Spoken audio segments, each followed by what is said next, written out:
ಕೇಂದ್ರ ಸರ್ಕಾರ ಜಾರಿಗೆ ತರಲು ಉದ್ದೇಶಿಸಿರುವ ವಿದೇಶಿ ದೇಣಿಗೆ ನಿಯಂತ್ರಣ ಕಾಯ್ದೆ ತಿದ್ದುಪಡಿ ವಿಧೇಯಕವನ್ನು ವಿರೋಧಿಸಿ ಇಂದು ಸಂಸತ್ ಭವನದ ಆವರಣದಲ್ಲಿ ವಿರೋಧ ಪಕ್ಷಗಳ ಸಂಸದರು ಬೃಹತ್ ಪ್ರತಿಭಟನೆ ನಡೆಸಿದರು.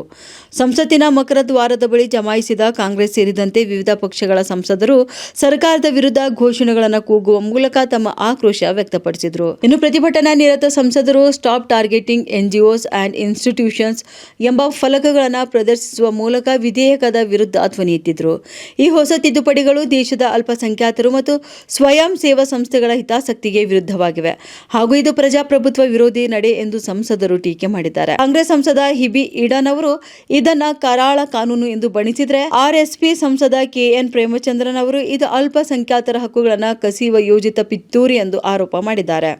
ಈ ವಿಧೇಯಕವು ಪಾರದರ್ಶಕತೆಯ ಹೆಸರಿನಲ್ಲಿ ಸರ್ಕಾರೇತರ ಸಂಸ್ಥೆಗಳ ಸ್ವತಂತ್ರ ಕಾರ್ಯನಿರ್ವಹಣೆಗೆ ಅಡ್ಡಿಪಡಿಸುತ್ತಿದೆ ಎಂದು ಪ್ರತಿಭಟನಾಕಾರರು ದೂರನ್ನು ನೀಡಿದ್ದಾರೆ.